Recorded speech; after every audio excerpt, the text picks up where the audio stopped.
আসসালামু আলাইকুম ভিউয়ার্স, কেমন আছেন সবাই? আশা করি সবাই ভালো আছেন। আমরাও ভালো আছি আলহামদুলিল্লাহ। আমাদের ঈদ আয়োজনের ছোট্ট একটি ব্লগ নিয়ে আজকে আমি চলে এসেছি আপনাদের মাঝে।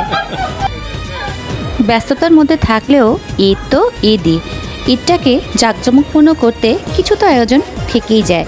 তো তেমনই কিছু ব্যস্ততার মাঝে হলেও আমাদের ঈদটা কিন্তু এবার ভালোই গিয়েছে আলহামদুলিল্লাহ। ঈদের দিন সারাদিনই মোটামুটি ব্যস্ততা ছিল শ্বশুরবাড়ির আত্মীয় স্বজনদেরকে নিয়ে। সন্ধ্যার পর থেকে সংখ্যাগরিষ্ঠরা যখন আসতে শুরু করলো তখন থেকেই শুরু হলো আসল আনন্দটা। সালামি দেওয়ার রীতিটাকে আমরা প্রতি বছর বেশ মজা করেই সেলিব্রেট করে থাকি। ছোট থেকে বড় সবাই একে অপরকে সালাম করলাম এবং সালামি দেওয়া নেওয়া তুমুল আনন্দ সহকারী চলছিল। ছোটদের তো আগ্রহের কোনো শেষ নেই, তারা একদিকে সালামি তুলছে আর একদিকে সালামি কাউন্ট করছে। দেখতে দেখতে এক একজনের পকেট কিন্তু খুব ভারী হয়ে গিয়েছিল, আর এগুলো নিয়ে চলছিল অনেক হাস্যরস। ব্যস্ততার কারণে অনেকেই আজকে ভিডিওতে নেই, যারা পরে জয়েন করেছিল। এই বছর অনেকের সাথেই দেখা হলো না, অনেকেই মিস করলাম। আশা রাখছি পরবর্তী বছরে ইনশাল্লাহ সবাইকে পাবো। তবে যে যেখানেই আছে সবারই ঈদই যেন ভালো হয়, সেটাই সবসময় দোয়া এবং শুভকামনা থাকবে। তো এই তো এভাবেই অনেকক্ষণ আমাদের ইয়ার্কি ফাজলামি এবং দুষ্টুমি চলছিল। অতঃপর আমি খাবার গোছাতে চলে গেলাম টেবিলে। ঈদকে কেন্দ্র করে প্রতি বছরই নতুন কিছু করার চেষ্টা করি।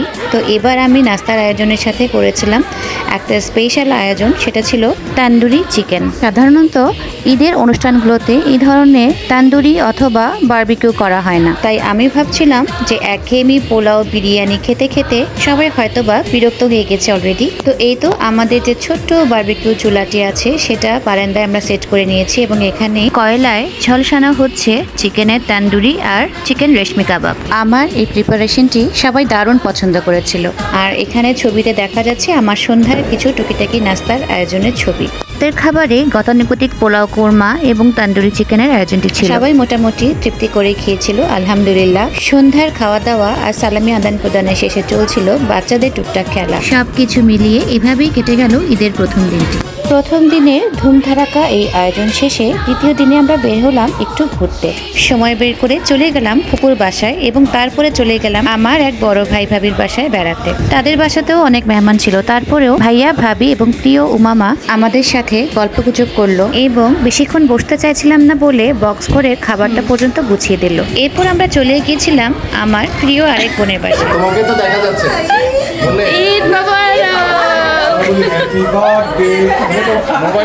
দেখুন গেট থেকেই তারা কিভাবে আমাদের বরণ করে নিচ্ছে। এবার ঈদে এটাই ছিল তাদের স্পেশালিটি। প্রত্যেকটি গেস্টকেই এভাবে করে তারা ঈদ মোবারকে ফ্রেম সহিত বরণ করে নিয়েছিল। আসলে আমার এই বোনটির মাথায় অনেক রকমের নতুন নতুন আইডিয়া থাকে, যেটা দেখে আমরাও মাঝে মাঝে চমকপ্রদ হয়ে যাই। তো এই তো এখানে গল্প আড্ডা খাওয়া দাওয়া শেষে আমরা কিছুক্ষণ সময় কাটিয়ে ফিরে এসেছিলাম আমাদের নিজ গন্তব্যে। ব্যস্ততার মধ্যে হলেও দারুণভাবে কেটে গেল আমাদের এবছরের ঈদটিও। আশা করি আমাদের এই আয়োজনটি আপনাদের ভালো লেগেছে। আপনাদের ঈদের দিনটি কেমন কাটলো কমেন্টের মাধ্যমে জানাতে পারেন। লাইক, কমেন্ট, শেয়ার এবং ফলো করার অনুরোধ জানিয়ে আজকের মতো ভিডিওটি শেষ করছি এখানেই। দেখা হবে ইনশাআল্লাহ নতুন কোনো ব্লগে। ততক্ষণ পর্যন্ত আল্লাহ হাফেজ।